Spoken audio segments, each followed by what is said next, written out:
Sahabat EKB, jumpa kembali dalam program Krida Bagimu Negeri. Program ini adalah kerjasama Yayasan Komunikasi Bersama dengan Universitas Kristen Krida Wacana. Ukrida, tempat yang tepat untuk menyiapkan masa depan bagi anak Anda bila Anda sebagai orang tua dan masa depan bagi Anda bila Anda sebagai kaum muda. Sahabat, program ini mengangkat berbagai hal yang kita lihat dalam kehidupan sehari-hari dan melihatnya dalam berbagai perspektif keilmuan seperti psikologi, kedokteran, sosial, budaya, ekonomi, dan tentu saja dalam perspektif iman Kristen. Sahabat, pada episode kali ini kita hendak membincang cinta sebagai karya bersama dengan narasumber Bapak Yani Yeski Mokorowu, STH MHum. Selamat datang di studio kami, Pak Yani Yeski Mokorowu. Ya. Dalam program Krida Bagimu Negeri. Pak Yani dosen di Ukrida ya?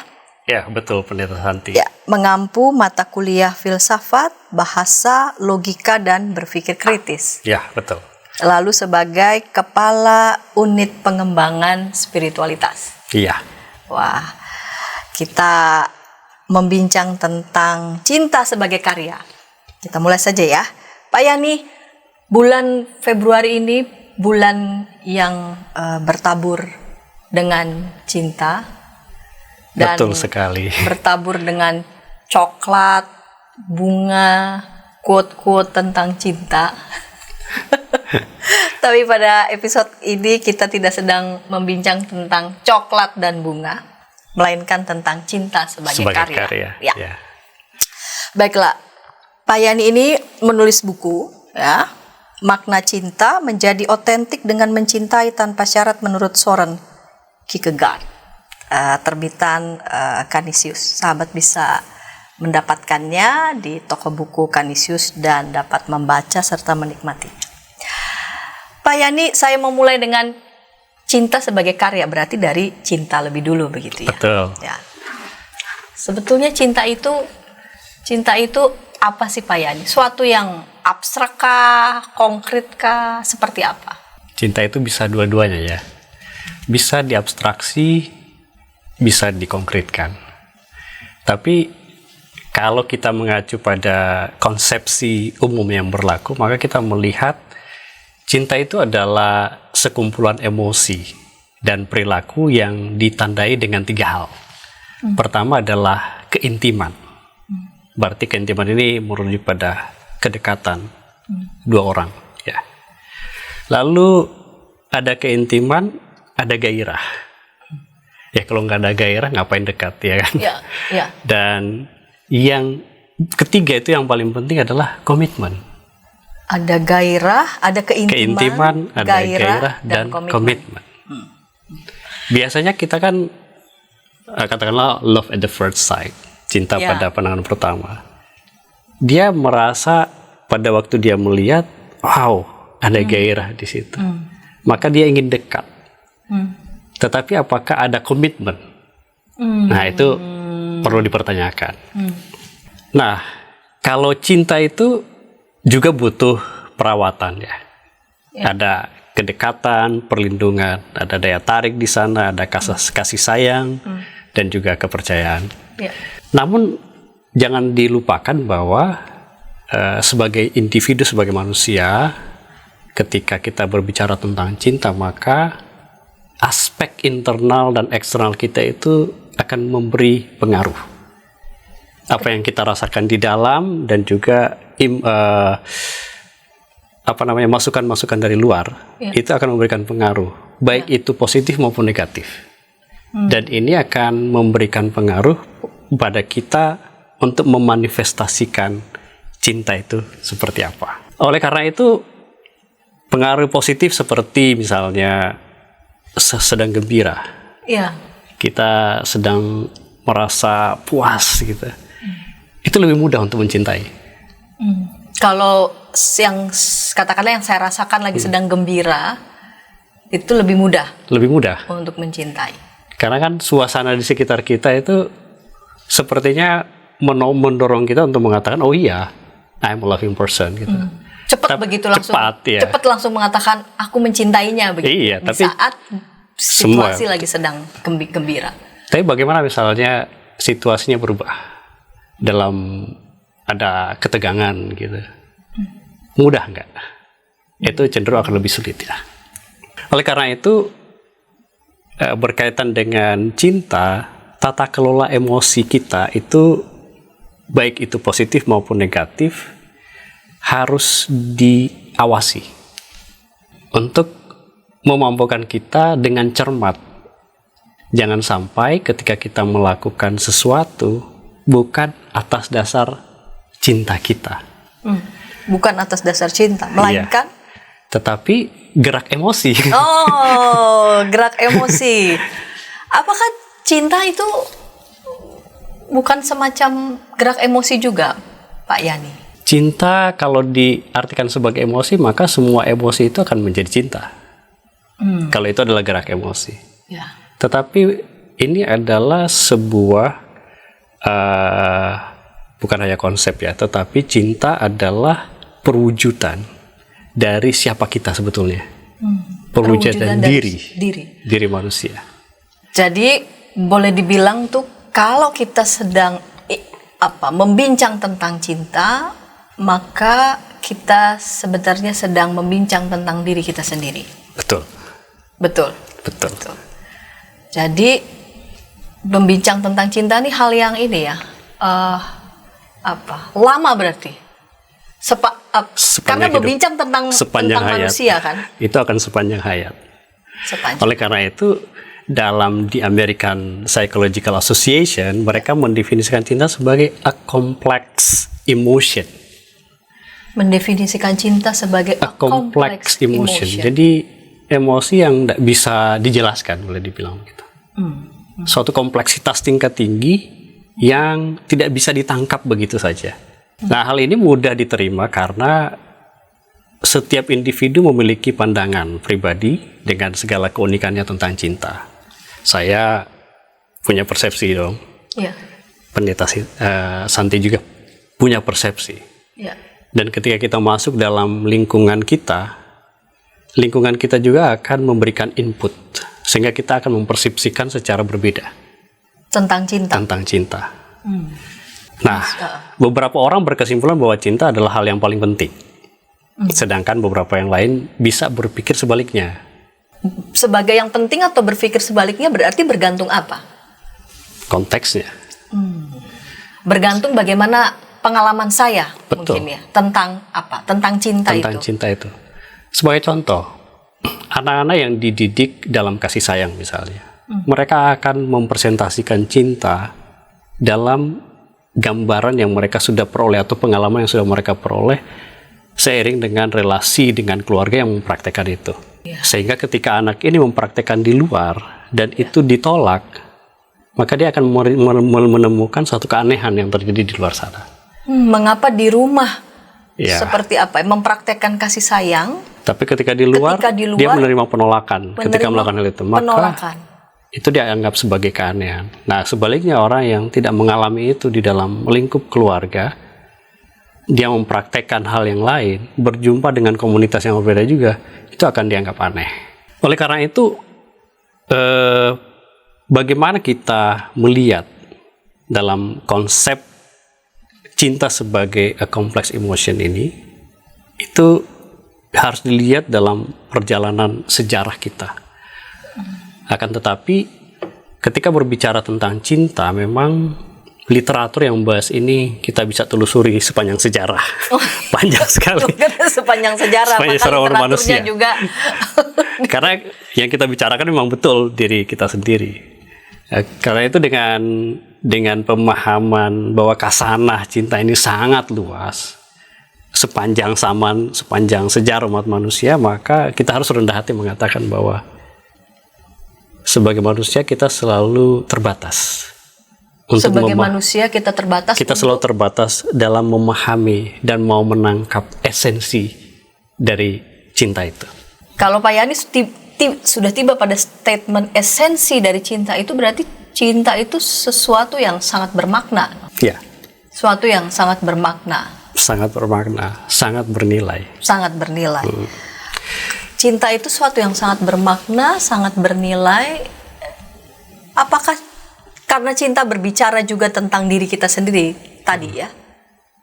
Ini sesuatu yang temporer kah atau sesuatu yang kekal? Nah, pertanyaan menarik ini. Ya. Ini pertanyaan yang menarik.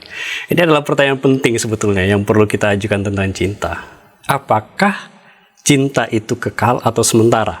Kalau saya tanya Pendeta Santi, kekal atau sementara? Ini karena bicara tentang cinta juga bicara tentang diri ya. Betul. Buat saya ya, cinta itu bukan sesuatu yang sementara. Iya. Mestinya. Iya, harus kekal. Nah, Kekal.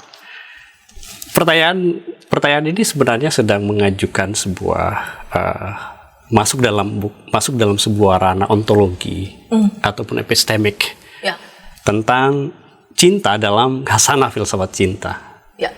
Jadi jawaban terhadap pertanyaan ini tentunya akan berdampak pada persepsi kita, cara kita melihat tentang karya cinta.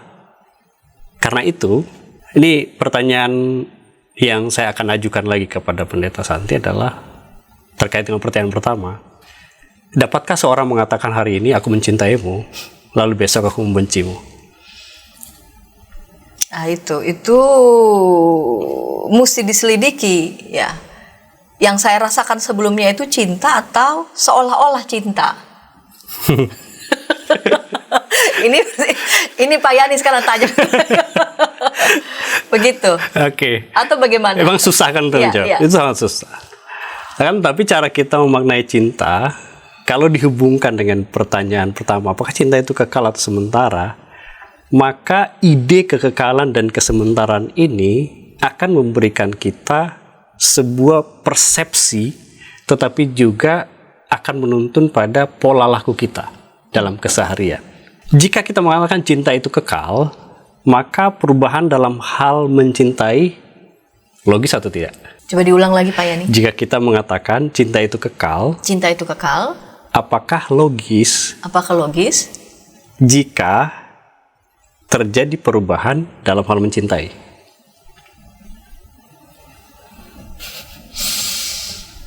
Mestinya tidak ya. Ya, dalam Mestinya tidak. logika kan seperti itu. Iya, mestinya tidak. Yang kekal Karena yang tetap, satu kekal dan tetap. itu tetap begitu. Dia tidak akan berubah. Ya. Demikian pula sebaliknya, kalau kita katakan cinta itu berubah sementara, maka dia bisa berubah-ubah.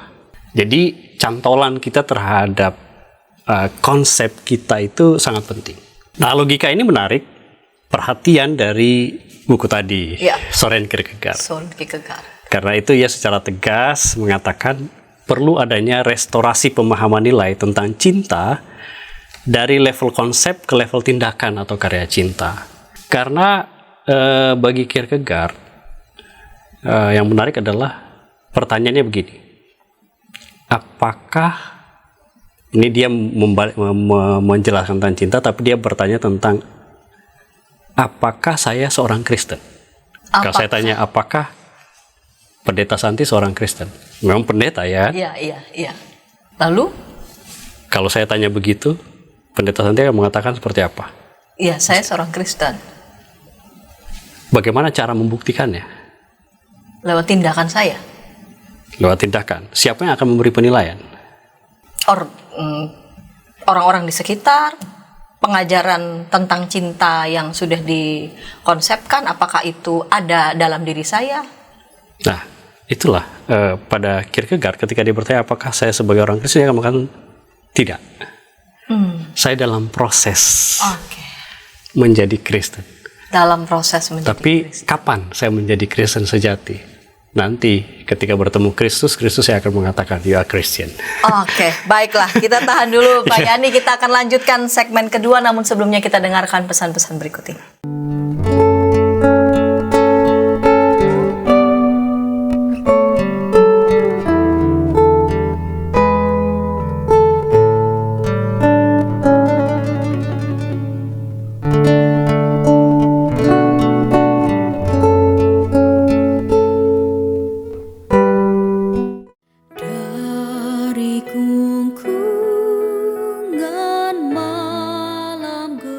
nyanyikanlah nyanyian baru.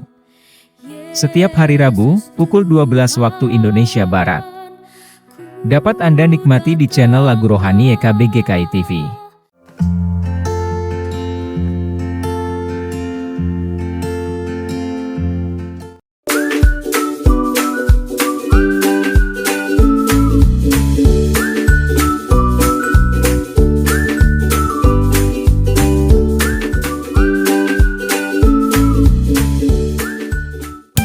Sahabat, mari dukung pelayanan dan pekabaran Injil melalui YKB dengan membagikan link acara ini kepada sebanyak mungkin orang. Dukungan juga dapat saudara lakukan dengan mentransfer dukungan finansial ke rekening BCA ke nomor 450 305 2990 450 305 2990 atas nama Yayasan Komunikasi Bersama.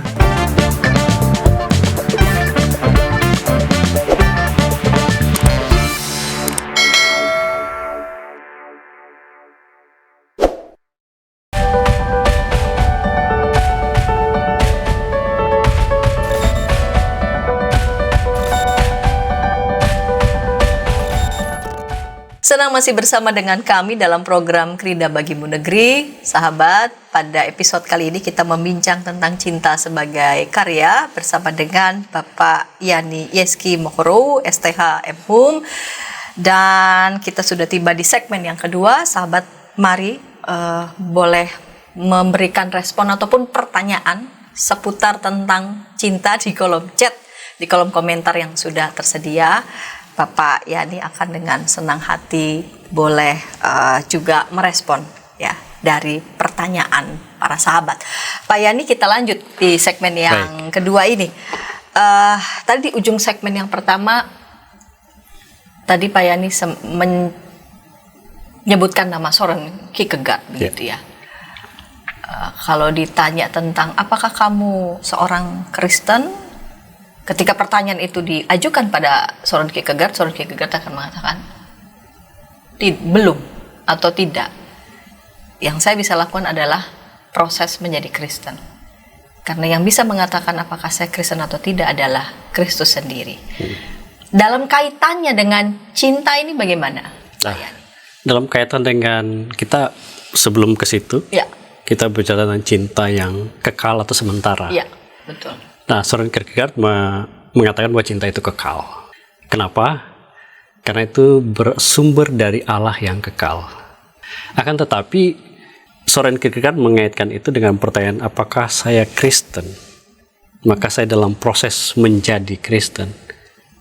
Karena dia melihat juga bahwa cinta yang melekat pada dirinya masih dalam proses terus untuk menuju pada kekekalan itu.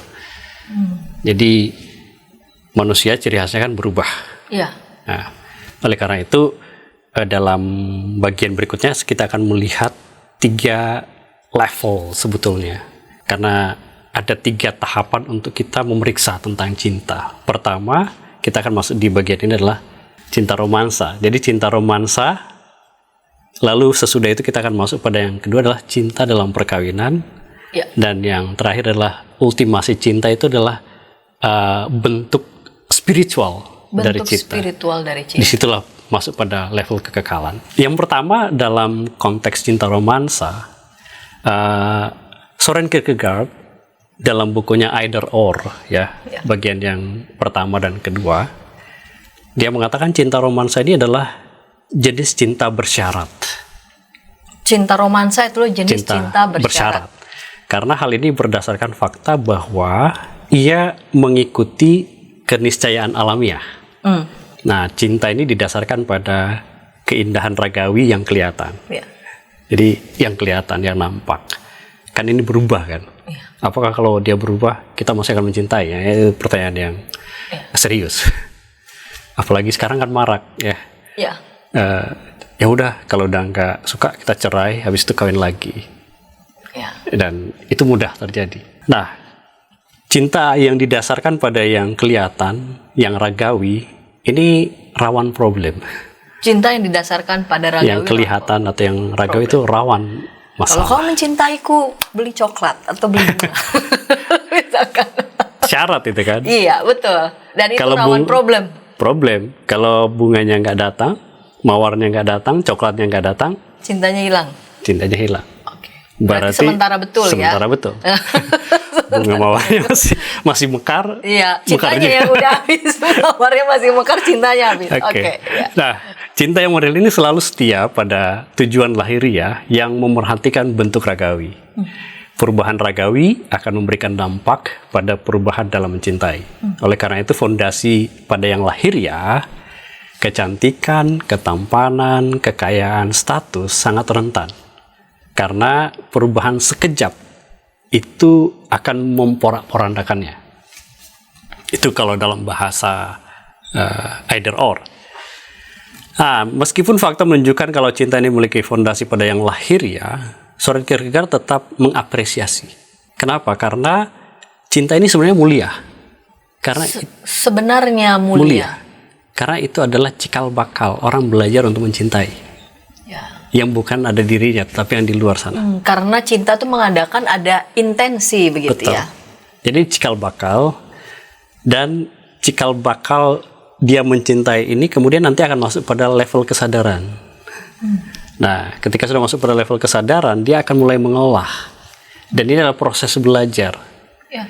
Dan disitulah dia mulai bertanya, apakah saya sungguh-sungguh mencintai? Itu dia. Nah, di sini terjadi Betul. Proses. Betul. Dan tapi harus memang dimulai dulu dari cinta romansa. Itu seperti tidak bisa terelakkan begitu ya, Pak. Betul. Tapi cinta romansa ini jangan hanya diandaikan pada laki-laki dan perempuan ataupun sebaliknya. Kita bisa beromansa dengan gadget kita. Oh, meromansa dengan gadget pun bisa ya. Dengan peralatan kita. Iya. Misalnya kita tertarik dengan mobil gitu, kita bisa beromansa, wow gitu. Iya. Mobil itu luar biasa dan saya pengen membeli atau motor yang Iya. itu ada nuansa romansa di situ. Iya. Itu ada getar-getar ya kan. Oke, iya. Bahkan kadang-kala ketika suami istri jalan di mall, suami tiba-tiba melirik, itu kok barangnya luar biasa gitu. Itu gerakan romansa itu. Oke, baik. Romansa cintanya yang romantik gitu. Ingin memiliki rasanya jadinya ya. Memang tujuannya itu. ingin Itu memiliki. betul. Situasi ini kemudian pada Kierkegaard yang melihat ini menjadi fakta ini membuat manusia itu bisa berbahagia. Kan kita bisa berbahagia kan? Iya, Ketika saya mengatakan aku mencintaimu kemudian direspon, aku juga mencintai. Itu bahagia ya kan? Susah makan bukan karena lagi susah, tapi lagi senang. Lagi senang ya, jadi Terus semuanya bisa itu makan. ada euforia Iya, gitu. sulit tidur bukan karena lagi susah, tapi Betul. karena lagi jatuh cinta begitu. Nah ini di cinta romansa seperti itu. Nah, bahaya dari cinta romansa adalah dunia mengecil. Hanya milik aku dan dia. Iya, dunia mengecil seperti dalam daun kelor kalau saya gitu ya kan. Iya. Jadi semesta yang luas ini mengecil. Iya, apapun kata orang pokoknya aku Pokoknya dan nggak ada dia. itu ditutup. Ya, semua pertimbangan dari orang tutup gitu. Jadi mengecil, betul-betul mengecil. Ya. Oleh karena itu daya magis yang dipakai dalam cinta romansa adalah hidup bahagia selamanya. Happily ever after. Boleh. Dan itu yang dipakai dalam film-film ini kan, cinta romansa. Betul dia. Jadi Tapi pertanyaannya, apakah ada hidup happily ever after? Kan slogannya ya muda, kaya, dapat istri cantik, hidup kaya raya, mati masuk surga. Itu kan impossible. Ya, apa ya? Itu romansa betul-betul itu. Ya, seperti juga ikut membangun kepalsuan sepertinya ya. Ya. Nah, dalam dunia yang mengecil seperti ini harus disadarkan.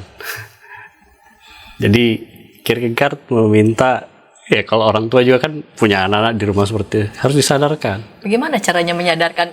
Enggak gitu ya. Kayak gitu.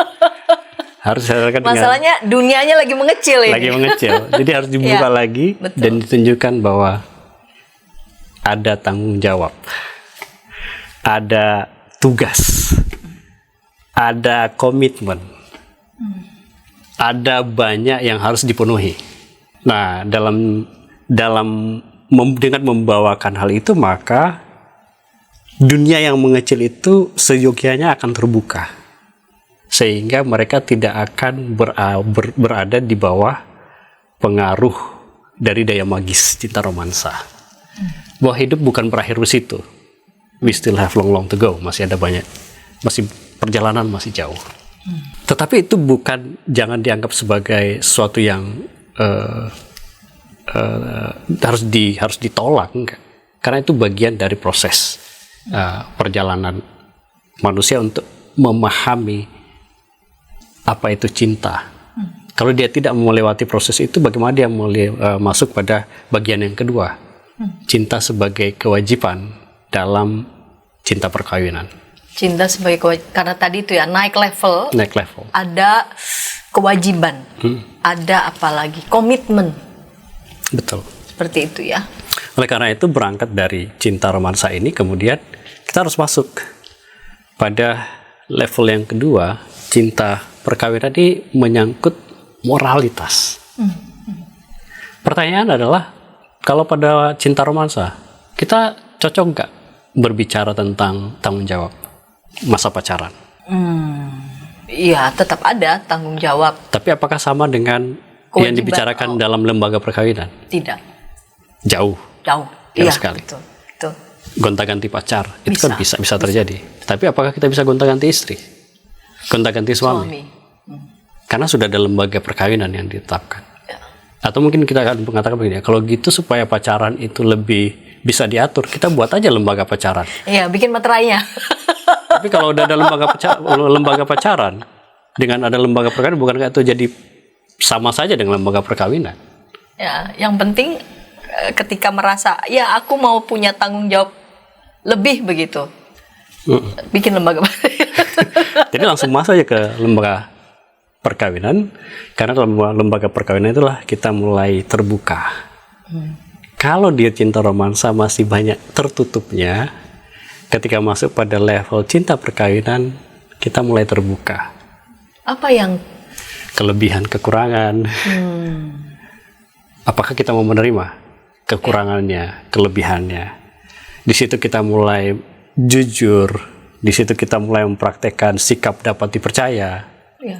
Di situ pun kita mulai bisa menjaga rahasia antara suami dan istri dan keluarga.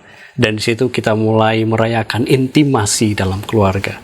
Dan di situ juga kita mulai bisa mengatakan bahwa kita hidup semati, kita sehidup semati, dan hanya bisa dipisahkan oleh kematian. Ini adalah tanggung jawab moral. Jadi dalam tanggung jawab cinta yang bentuknya tanggung jawab seperti itu ya, itu mengandaikan ada apa tadi? Keterbukaan. Ya. Ada keterbukaan, kejujuran, dapat dipercaya. Kemudian ada intimasi. Menjaga rahasia. Dan sehidup semati. Oleh karena itu, Pendeta Santi kalau di gereja, waktu orang menikah sampai kematian memisahkan. Tapi sekarang lembaga pengadilan bisa memisahkan. Iya, tinggal tunggu lapor pengacara saja sudah ini ya. Jadi sebenarnya lembaga pengadilan yang pengacara itu lebih tinggi dari pendeta. Mereka bisa memisahkan. Iya. Nah, tapi kan dalam proses pun dalam perkawinan begitu, katakanlah mengandaikan dalam hal ini laki-laki dan perempuan memiliki keinginan begitu ya, tanggung jawab gitu. Tapi kan lagi-lagi mencintai itu kan nggak definitif selesai ya, tapi ada proses. Tak terhindarkan kan pun dalam pernikahan terjadi perubahan. Itu bagian alamiah dari manusia. Dalam diri manusia. Oleh karena itu balik lagi pada pertanyaan di awal, apakah kita mempersepsikan cinta sebagai sesuatu yang kekal atau sesuatu yang sementara?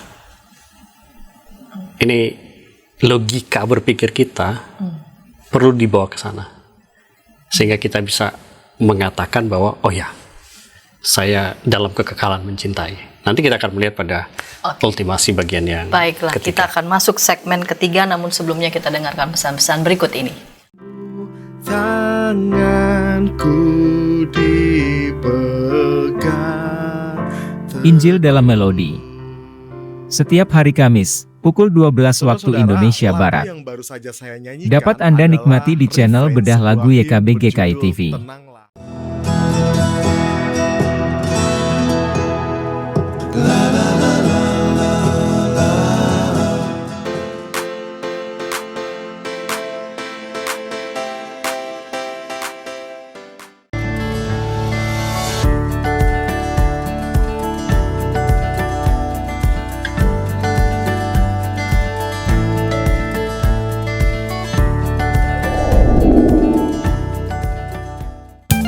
Sahabat, mari dukung pelayanan dan pekabaran Injil melalui YKB dengan membagikan link acara ini kepada sebanyak mungkin orang.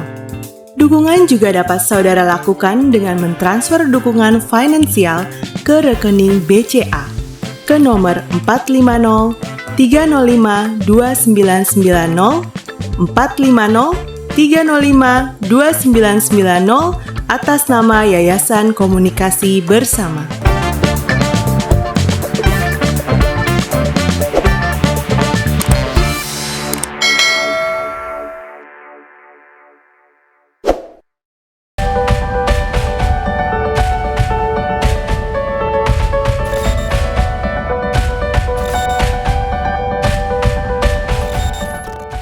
Sahabat, senang masih bersama dengan kami dalam program Krida Bagimu Negeri.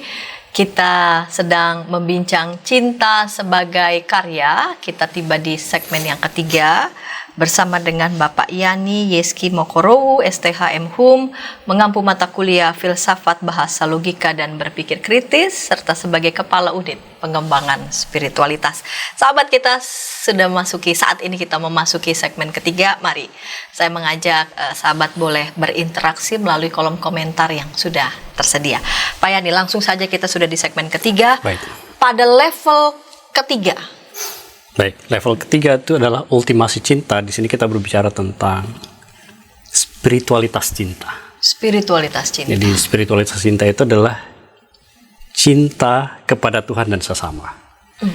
Kalau pada cinta perkawinan, di situ gerak ketundukan itu terjadi antara dua individu. Iya. Kalau sekarang pergerakan cinta itu dia mau menerobos masuk dari kesementaraan menuju pada kekekalan. Boleh dibilang bahwa melalui proses dari cinta romansa, cinta perkawinan ke cinta dalam perspektif religiositas ini adalah seperti perjalanan dalam persiaran manusia di dalam dunia. Kita seperti penggembar dalam dunia. Kalau pada romansa menunjukkan cinta terbatas pada satu individu, cinta perkawinan membuka ruang untuk mencintai lebih banyak orang. Ya, mulai dari suami atau istri, anak-anak, kemudian mertua, ya besan, kemudian ipar, dan itu luas. Nah, cinta selanjutnya harus tiba pada titik ultim di mana cinta itu harus juga merujuk pada yang spiritual, karena yang spiritual manusia itu spiritual juga ya. Jadi cinta kepada Tuhan dan kepada sesama. Nah, di sini membuka spektrum dunia yang tidak terbatas sebetulnya dalam hal kita mengkaryakan cinta. Jika ada 1000 alasan untuk mencintai, maka hanya diperlukan satu alasan untuk mencintai. Coba diulang lagi Pak Yani. Jika ada 1000 alasan untuk tidak mencintai, maka hanya diperlukan satu alasan untuk mencintai, yaitu apa itu, Pak? Cinta. Jadi cinta ini adalah alasan untuk kita mencintai. Soren Kierkegaard bilang bahwa alam semesta ini jadi penggeraknya adalah cinta Allah. Kalau tidak ada cinta Allah, maka alam semesta ini tidak akan terjadi. Jadi cuma satu alasan bahwa semua ini ada, karena cinta Allah.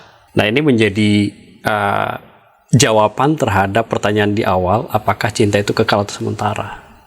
Tentunya kekal, karena dia bersumber dari Allah yang kekal. Pertanyaannya adalah, kalau kita percaya bahwa cinta itu kekal dan kita mempraktekkan cinta yang berubah-ubah, di mana level spiritualitas kita? Ini pertanyaan serius, bukan untuk hanya yang Kristiani, tetapi juga untuk semua orang. Universal ya. Universal. Oleh karena itu, sang pencinta, the lover, tak akan pernah berhenti mencintai. Karena pada waktu dia berhenti mencintai, gelarnya sebagai pecinta Hilang. akan dicabut. Ya. Ketika kita berhenti mencintai, maka kita berhenti menjadi the knight of love, kesatria cinta. Kesatria cinta. Yang dalam perspektif Romantis sekali Kristiani, ya. Ron Kierkegaard ini. Sang kesatria itu datang dengan, dalam perspektif Kristiani, the knight of love itu datang dengan intensi cuma satu, mencintai saja. Titik. Itu saja intensinya. Hal ini adalah penggambaran sempurna tentang kekekalan cinta yang terwujud melalui pribadi Kristus. Dan Kristus adalah the lover. The lover. Ya, Yang ultima. itu yang ultima. Dan kita mengimitasi itu. Mengimitasi. Oleh karena itu, cinta harus kita lihat dalam perspektif kekekalan itu. Dia tidak berubah.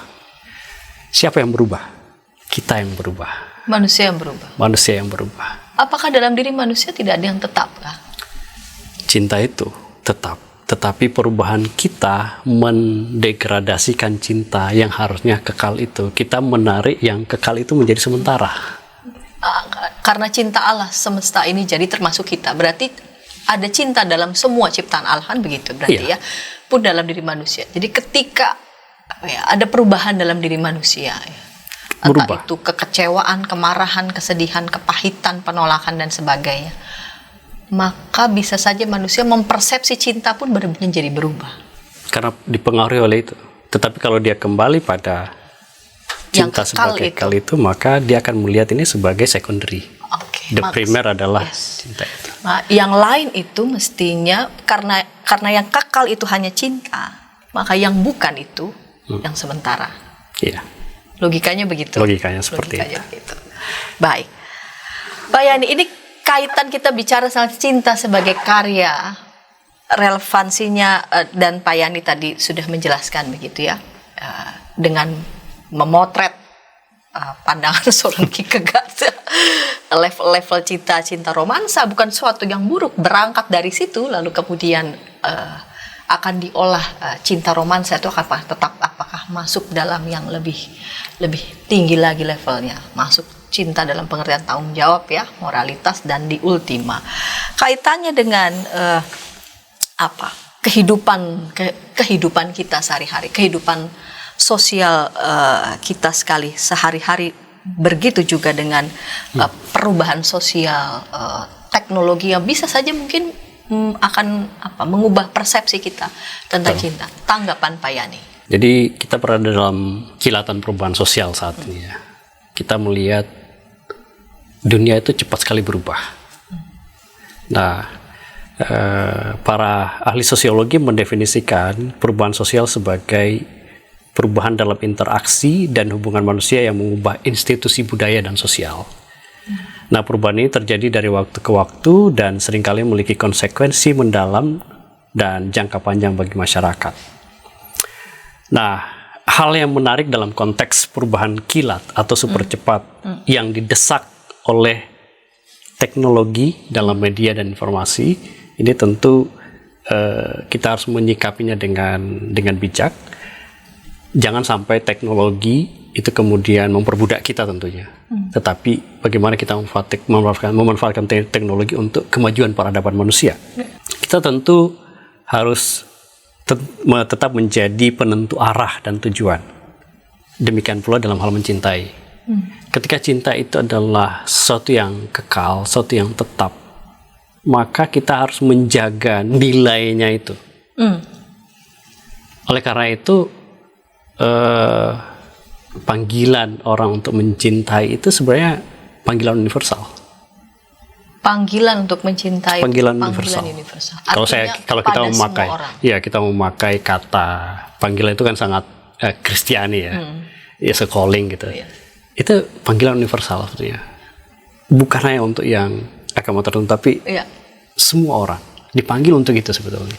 Dalam perubahan zaman, kita membandingkan misalnya pemilahan cinta dengan pemilahan zaman era revolusi industri 1.0, 2.0, 4.0,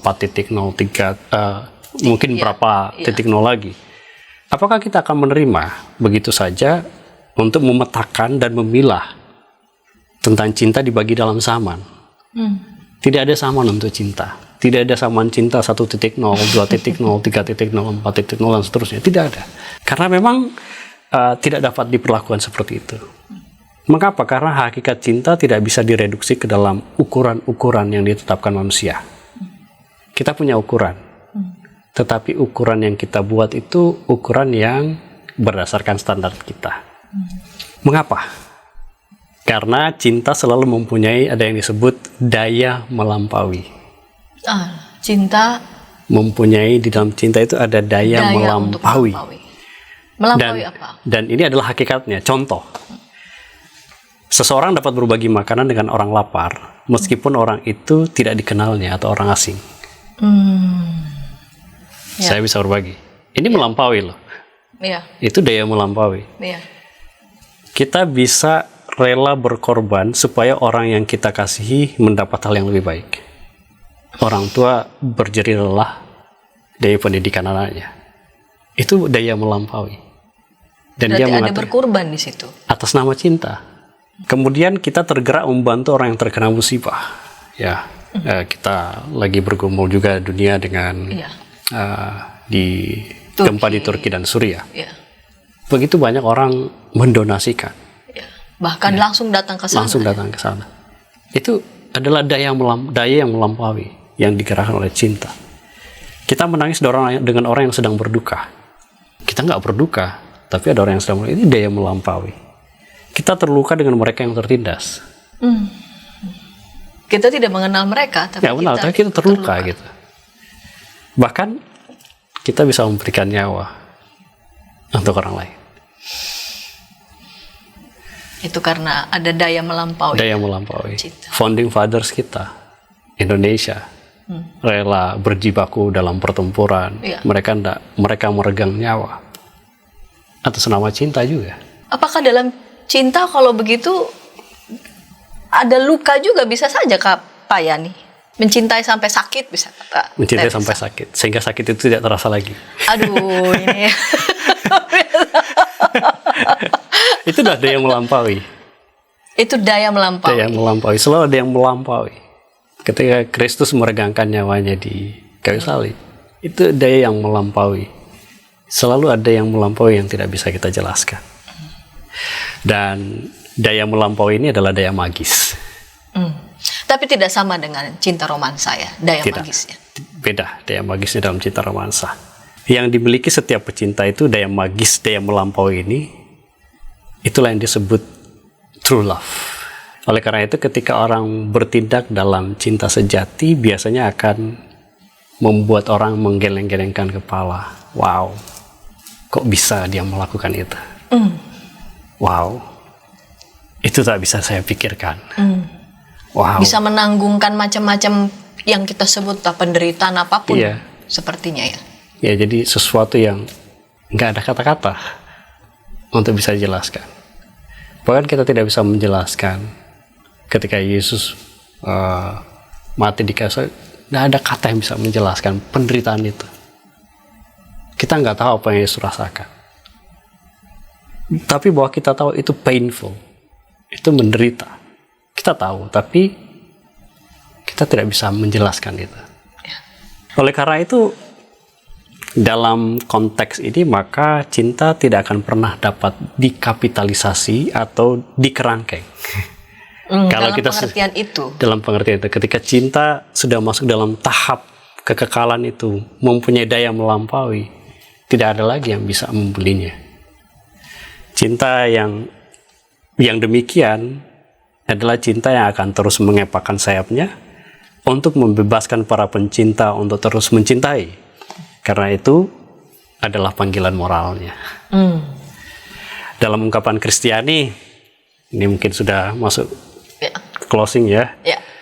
Mencintai adalah panggilan ultim dari Sang Kekasih Agung, Tuhan kita Yesus Kristus. Panggilan ultim dari kekasih kita yang agung, Tuhan kita Yesus Kristus. Baik, Pak Yani, ini saya sungguhnya haru sekali nih sepanjang kita ngobrol ya. Pak Yani, di menit-menit terakhir boleh menyampaikan resume singkat begitu pada percakapan kita. Bahwa cinta itu adalah sesuatu yang kekal. Maka ketika kita bertindak dalam cinta, kita sedang menggemakan kekekalan ilahi. Karena itu bersumber dari Allah yang kekal. Dan ini adalah sebuah daya magis yang menjadi hakikat dari cinta. Cinta romansa penting. Cinta perkawinan penting. Karena itu adalah bagian dari kehidupan kita. Dan itu adalah anugerah Allah. Tetapi marilah kita untuk mengarahkan cinta kita fondasinya pada kekekalan. Sebagaimana yang sudah diajarkan oleh Kristus. Dan kalau kita melakukan dalam kesungguhan, maka selalu akan ada daya melampaui. Saya membaca Injil Yohanes pasal 15 ayat 13. Tidak ada kasih yang lebih besar daripada kasih seorang yang memberikan nyawanya untuk sahabat-sahabatnya. Sahabat dimanapun berada, melalui cinta kasih Kristus yang ultima itu kita dimampukan untuk mengenali model cinta yang sejati. Dan karena cintanya ada pada kita, kita dimampukan juga untuk mengimitasi dan berproses untuk boleh terus mencintai seturut dengan apa yang Ia kehendaki. Terima kasih Pak Yani untuk kesediaannya ke studio berbagi bersama dengan kita, dan kiranya tayangan ini boleh menjadi berkat untuk kita semua. Sampai jumpa di episode yang akan datang dengan topik lainnya.